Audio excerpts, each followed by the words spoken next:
Hello everyone, and welcome to another Red Raptor Writes. Creature features have been with us almost as long as film itself, leaving many memorable antagonists like King Kong, the Xenomorph, and the Great White Shark. But there is one single name that conjures up a sense of dread more than any of these pop culture icons: Velociraptor. Based off the North American dinosaur Deinonychus, director Steven Spielberg's Velociraptor became an overnight sensation after being featured as the main antagonist of his 1993 film Jurassic Park. How did Spielberg craft such a terrifying predator that rivals even, well, the Predator? How did Velociraptor leap out of T-Rex's shadow and become the Hollywood legend it is today? Of course, I'll be looking more at the writing and not so much the special effects and sound design, just because that's what I'm good at. So, let's dig this up.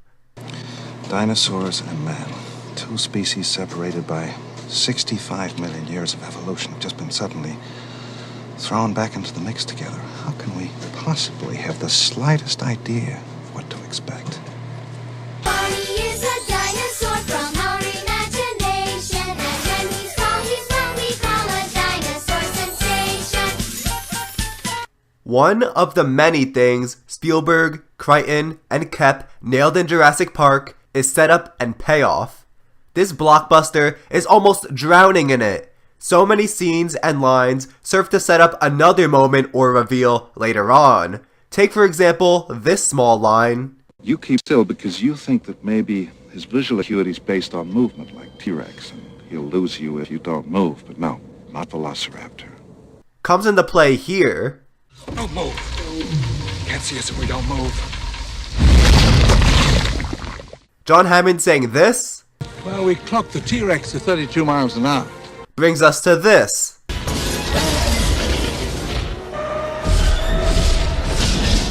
But when it comes to setting up a villain, nothing comes remotely close to the dreaded Velociraptor. The three Velociraptors we see in Jurassic Park are built up to be our main antagonists and then revealed extraordinarily well. Now, there are four important scenes we need to talk about when discussing the build-up of these lethal predators: the opening, Alan Grant's monologue, the baby, and the feeding scenes. Each is crucial in getting the audience to fear the inevitable Raptor reveal. So, what better place to start than the opening of the film? Like many other narratives, this is where the audience witnesses the inciting incident, the moment that sets the rest of the plot in motion. Jurassic Park opens up with workers eagerly anticipating a delivery, many with weapons drawn.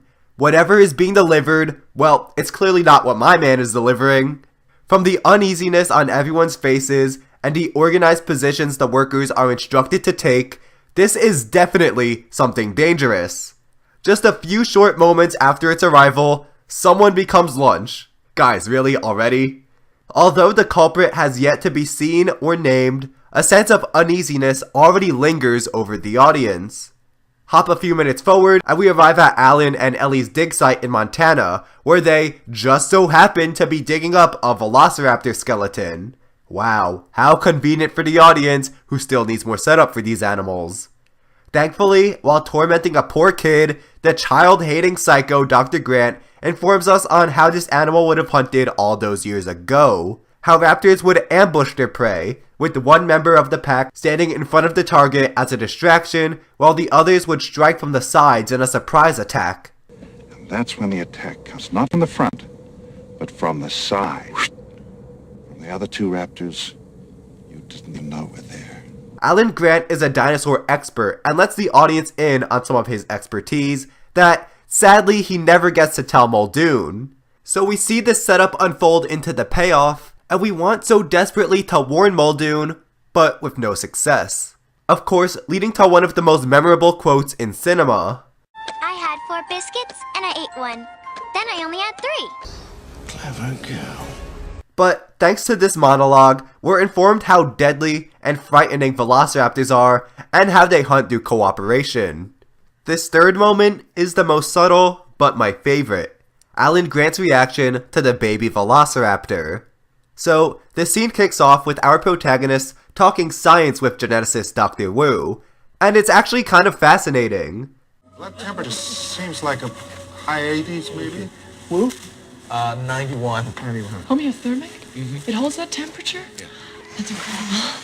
Much of the dialogue so far has pointed to the dinosaurs being warm-blooded, making the carnivores far more active predators like wolves and cheetahs who produce their own heat, as opposed to ectothermic crocodilians who use the sun and can only attack in short bursts. This means velociraptors were quick and energetic instead of slow and lumbering as dinosaurs were portrayed previously in the century. So, extra deadly. But this isn't what I want to highlight here. Again, Dr. Grant's reaction. What species is this? It's a Velociraptor. We bred raptors. Okay, just for reference, let's pull up his reactions to seeing the first dinosaur, Brachiosaurus, and learning about the T-Rex. Say again? We have a T-Rex. Well, Put your head between your knees. He was still in shock and awe mode after hearing about the Rex. Alan really couldn't care less for the ultimate predator Tyrannosaurus. But when he hears Dr. Wu utter the word Velociraptor, well... We bred raptors. When Grant, the raptor enthusiast who abuses kids for fun, gets this frightened, you know it's serious. And just as a side note, the baby raptor reminds me so much of the newly born xenomorph in Alien, all small and bloody with its little screeches, and then later on the murderous adult is revealed to us. I don't know, it's just a cool similarity. Last but not least is the cow feeding scene. And no, it's not the cow who's being fed. Oh, how nice that would have been. It's here that we witness firsthand what kind of damage velociraptors are capable of. 1 second we have a cow, the next, no cow. But that's not very important. A lot more setup comes from here. Jurassic Park is basically just pumping more and more setup constantly to get us ready for the inevitable payoff. Patrick, Yeah, SpongeBob?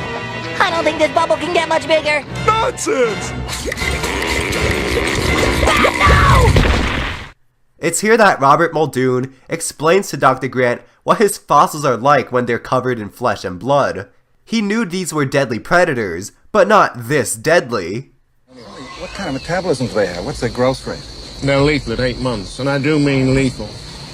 I've hunted most things that can hunt you, but the way these things move... Fast for a biped? Cheetah speed? 50, 60 miles per hour if they ever got out in the open. Next we learn about the alpha of the pack, the big one as she's referred to. With the brain cavities, They're we assumed extreme that they- intelligence, even problem-solving intelligence, especially the big one. We bred 8 originally, but when she came in, she took over the pride and killed all but 2 of the others. And finally, the intelligence is brought up. Velociraptors weren't just fast and armed with some of the animal kingdom's most deadly weaponry ever, but were smart, thinking, problem-solving intelligent. In the final act of Jurassic Park, we get the most heart attack-inducing sight. The Velociraptors are out. Soon all these moments, ranging from hints to full-on displays of lethality, come back around as our protagonists desperately attempt to survive these super deadly predators that have been built up for the entire movie. The Velociraptors are revealed in full and are as deadly and terrifying as they were hyped up to be. All the setups get paid off. Of course, we remember this moment in the beginning, which comes back around here, reminding us what it'll do with that claw once she finds Tim and Lex, ramping up the tension.